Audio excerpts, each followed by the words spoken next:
Welcome to the first episode of the Mason Page Update. I'm Tori. I'll be your host for the next few minutes.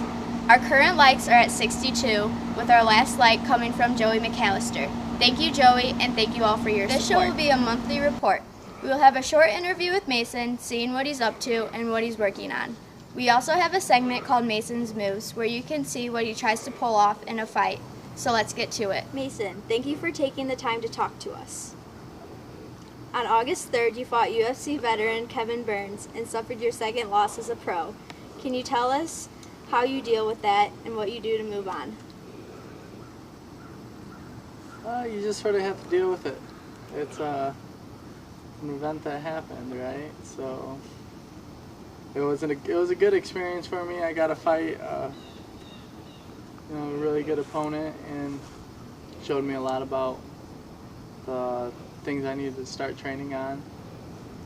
And so once I get healthy, I will surely be training as hard as I can, as smart as I can, and build my way back up, and hopefully be able to show that I can beat Kevin Burns. Would you fight Kevin Burns again? I would. Not tomorrow.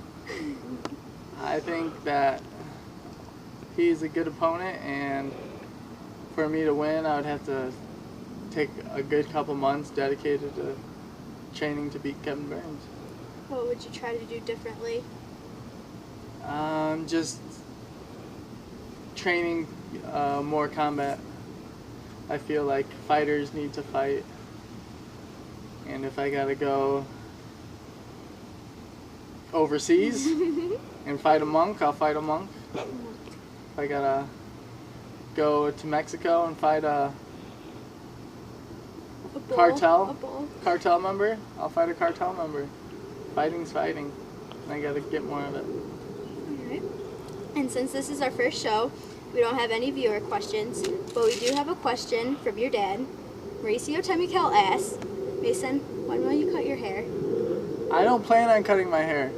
I think your hair gives you some sort of energy, and I plan on keeping it for a while. I think the longer my hair will grow will show the dedication that I have with my fighting. And so every time you ask me to cut my hair, it's really like you're asking me to stop being who I am. And it's really not a good father role. Okay. Thank you, Mauricio, for your question. If you have a question you would like to be answered, go to Mason's page and leave a comment, and we will select one to be on the next show.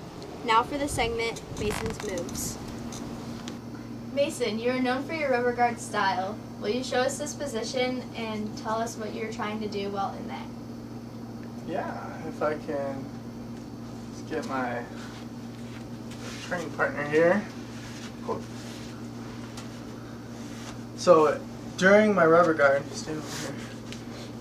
So during my rubber guard, it's not really a defensive guard for me. When I'm on my back, I'm not there defending, I'm attacking. So I think that's a big difference in people's guards, in which they don't understand what's going on with rubber guard. So if I'm lucky enough to get to this position, I feel quite confident, because no matter what, I know what he can attack with. He's got his arms, and he can headbutt if he wants, I suppose. But either way, anytime he punches, these are opportunities for me to get my next position. So he goes to throw a punch, I can block.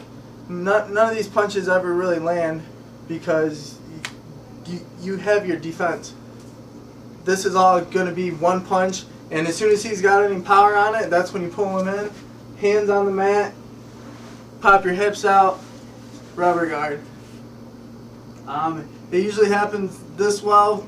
The only problem is they usually tend to be pretty strong, so you really got to clamp on at this point. It's not just, rubber guard isn't just grabbing your ankle and keeping it up here and relaxing.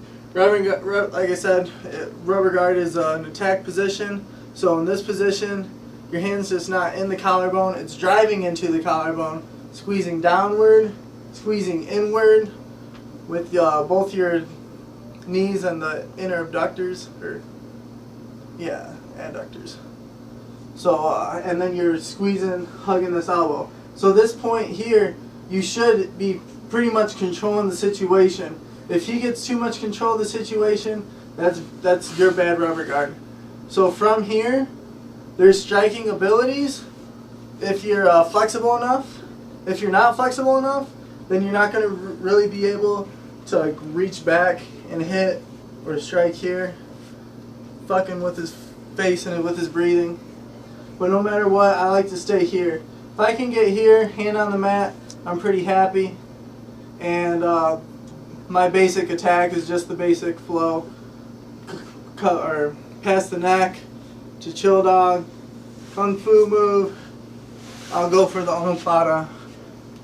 And I like to just sweep from here.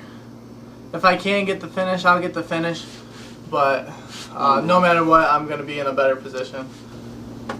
And there you have it, the rubber guard. And now to the Daily Paisley with Mason's upcoming events.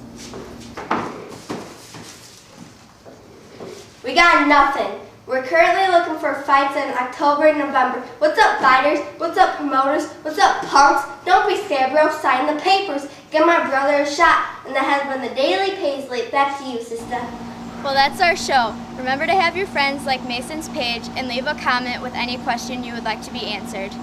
We'll see you next month right here on the Mason Page Update.